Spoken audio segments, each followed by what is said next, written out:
இந்த வழக்கை NIA மற்றும் CBI விசாரித்த விதம் நிச்சயமாக ஆச்சரியமானதும் முன்பு இல்லாத வகையிலும் உள்ளது. மேலும் இந்த முழுமையான விசாரணைகளின் உண்மையான நோக்கம் யாரையாவது குற்றவாளியாக நிரூபித்து அல்லது சப்தர்னிகா பற்றிய விரிவான கதை தொடர செய்வதற்காகவே இருந்தது என்பதை இது தெளிவாக சுட்டிக்காட்டுகிறது.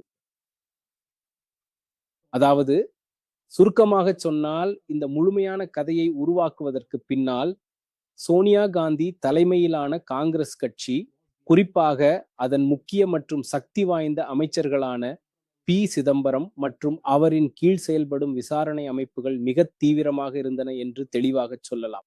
இந்த கதையின் பின்னணி இரு சமுதாயங்களுக்கு இடையில் சமுதாய பிளவை உருவாக்குவதே என்றுதான்.